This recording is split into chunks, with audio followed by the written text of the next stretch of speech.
Hola, muy buenos días. Soy Sergio Sanz. Estamos en Trading TV en el programa de herramientas de trading. En el día de hoy voy a hacer un pequeño esquema, una pequeña clase un poco teórica, explicando un poquito lo que es un análisis fundamental en bolsa y un poco alguna pequeña diferencia que existe con otros tipos de análisis. Bueno, en primer lugar vamos a explicar un poco un análisis bursátil. Vamos a realizar un análisis para elegir qué acción vamos a comprar y en qué condiciones y cuándo vamos a comprar esta acción. Por lo tanto, nos podemos servir de distintos tipos de análisis para realizar esta elección. Un análisis fundamental consiste en centrarnos en una acción determinada y estudiar ese tipo de acción basándonos en características económicas y no económicas de la empresa correspondiente. El análisis fundamental nos permite elegir dónde vamos a invertir nuestro dinero, es decir, si esa empresa merece la pena invertir nuestro dinero en esa empresa. Es un análisis un poco más a medio y largo plazo comparado con otro tipo de análisis y nos basaremos en expectativas futuras de vencimientos y en distintas características que luego iremos desglosando un poquito. El otro gran tipo de análisis que existe en el mundo bursátil es el análisis técnico. En el análisis técnico lo que hacemos es estudiar básicamente la cotización bursátil del activo en el que queramos invertir. Es un tipo de análisis más a corto plazo, es decir, nos permite saber cuándo debemos invertir. Normalmente a la hora de realizar una inversión, tanto análisis fundamental como análisis técnico deben ir en la misma dirección, es decir, si el análisis fundamental nos indica que esa no es una buena empresa para invertir nuestro dinero y el análisis técnico sí, no será un buen momento seguramente para invertir en ella. Y viceversa, si el análisis técnico nos dice que es buena y el análisis fundamental que no, también tendremos que salir y buscar otro tipo de activos donde invertir nuestro dinero. En el análisis técnico, como he dicho, nos basamos en una serie de indicadores, de osciladores, tanto de un estudio chartista en el cual realizaremos un estudio histórico de los movimientos de cotización de esta acción, estudiaremos un poco diversas tendencias, diversos indicadores, para ver un poco señales de entrada y señales de salida, ¿de acuerdo? Bueno, nos vamos a centrar un poco, como he dicho, en el análisis fundamental en el día de hoy. En el análisis fundamental lo que hacemos es calcular el valor intrínseco o valor real que tiene una acción, es decir, calcular el valor real de la empresa. Una vez calculado el valor real o valor intrínseco de esta acción, lo compararemos con el valor de mercado. Si el valor intrínseco, o sea, el valor real de la empresa, en este caso, es mayor al valor del mercado, compraremos, nos dará señales de compra. Sin embargo, si el valor intrínseco es menor al valor de mercado, será el momento de vender. ¿De acuerdo?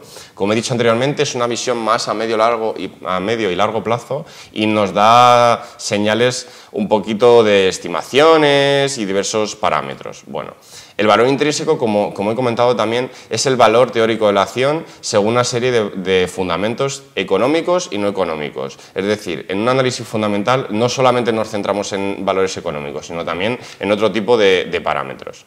Para realizar un análisis fundamental tenemos que tener en cuenta una serie de valores. Primero, realizaremos un análisis macroeconómico nacional e internacional, de cómo se encuentra la situación internacional y nacional dentro del sector y también donde se encuentra la empresa. Bueno, como he dicho también, un análisis sectorial de donde se encuentra la empresa y un análisis de la propia empresa.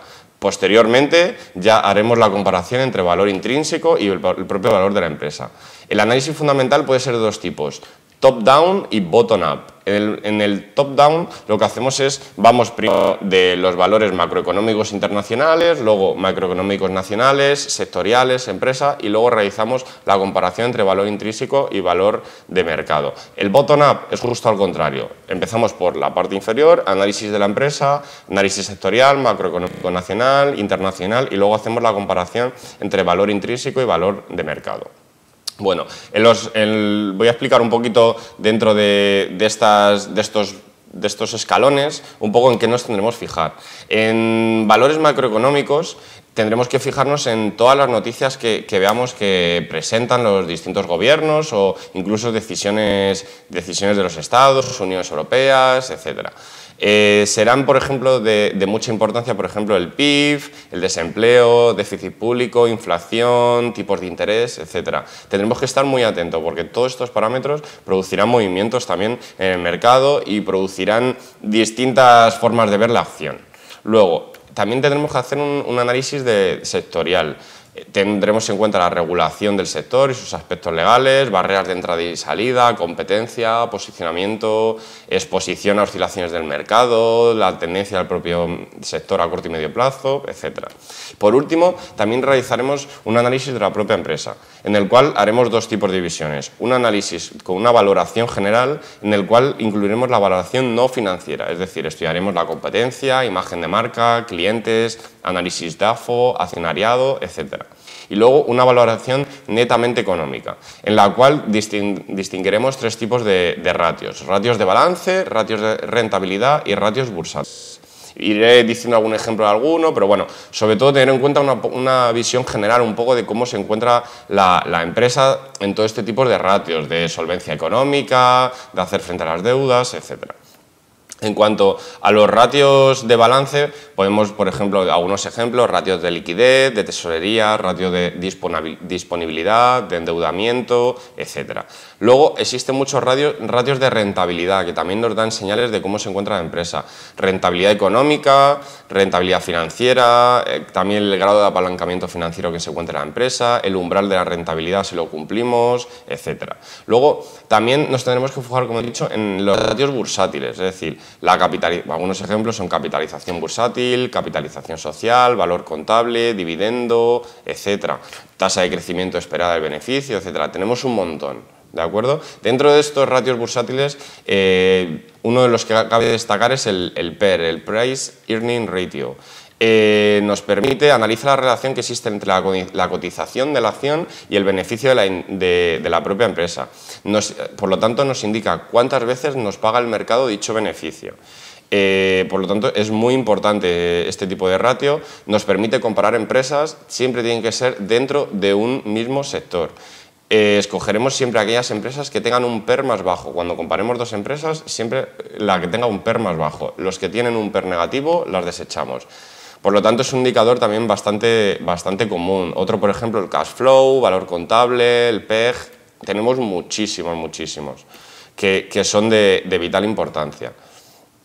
Luego, a la hora también, ya un poquito fuera de lo que es análisis fundamental, hay algunos conceptos también muy importantes, como por ejemplo el riesgo. El riesgo es la desviación entre la rentabilidad obtenida y la rentabilidad esperada en el mercado. Por ello, está ligado muy íntimamente con el concepto de volatilidad, que es la desviación típica de la rentabilidad esperada. Por lo tanto, la volatilidad y el riesgo siempre van en la misma dirección. Otro concepto también muy importante es la prima de riesgo. La prima de riesgo es la rentabilidad que exigimos respecto a la rentabilidad fija. Actualmente prácticamente lo podemos definir como es la diferencia de rentabilidad del bono alemán y el bono español en estos casos. Pero bueno, son dos formas de definirlo. El riesgo también lo podemos definir lo podemos subdividir en dos tipos de riesgo: riesgo sistemático y riesgo específico. El riesgo sistemático es el riesgo inherente al mercado. A largo plazo el mercado no lo remunera, es decir, lo conseguimos nivelar. Y luego es el riesgo específico, es el riesgo que tiene cada acción propia. Este riesgo no lo remunera, el mercado no remunera este tipo de riesgo. También el riesgo específico y el riesgo sistemático lo podemos igualar solamente al riesgo sistemático, es decir, eliminar el riesgo específico con una cartera. Esta cartera debe estar formada por al menos 20 activos. De esta forma conseguiremos eliminarlo llevando una cartera con activos un poco diversificados y utilizando distintos mercados, como ya sea Afore, renta fija europea, renta fija de Estados Unidos, metales, materias primas, un poco variándolo, podemos eliminar este riesgo específico. Otro concepto también muy importante a la hora de realizar este tipo de análisis es la beta. La beta la podemos decir como la relación entre el riesgo sistemático, como he estado explicando, y el riesgo de un valor concreto y el riesgo del mercado en general. Por lo tanto, establece una relación entre ambos. Si la beta es 1, significa que el rendimiento medio de este valor es idéntico al del mercado al que pertenece. Si es menor que 1, significa que los rendimientos de valor son menores a los del mercado, y si es mayor, significa que los rendimientos de este valor son mayores a los del mercado donde se encuentra. Por lo tanto, nos puede dar algunas razones o algunas ideas de poder invertir de algún valor que tenga siempre una beta alta, pues nos puede dar unas ideas claras de que tiene mayores rendimientos siempre que el mercado. También un riesgo mayor, pero bueno, podemos conseguir beneficios superiores. Y bueno, esto es todo por hoy en el programa de herramientas de trading. Hemos intentado explicar un poco las diferencias entre análisis fundamental y análisis técnico. Como conclusión, lo que he comentado anteriormente, es muy importante que siempre vayan en consonancia, es decir, que siempre nos den las mismas señales. Análisis fundamental siempre nos dará ideas de dónde invertir, análisis técnico de cuándo invertir. Dentro del análisis fundamental tendremos que hacer, como he comentado, un poco un análisis de la situación global de la empresa, basándonos un poco en ciertos valores económicos y no económicos. Y una vez conseguida esa idea de la empresa, conseguiremos el valor intrínseco de la acción y lo compararemos con el valor de mercado. Nos dirá si es el momento de comprar o de vender. Posteriormente usaremos el análisis técnico y nos dará señales de cuándo vender, cuándo invertir en esa acción. Por lo tanto, es una buena manera de realizar el análisis bursátil y de saber en qué activos debemos invertir, ¿vale? Bueno, pues esto es todo por hoy. Espero que les haya sido de ayuda todas estas explicaciones. Muy buenos días y hasta luego.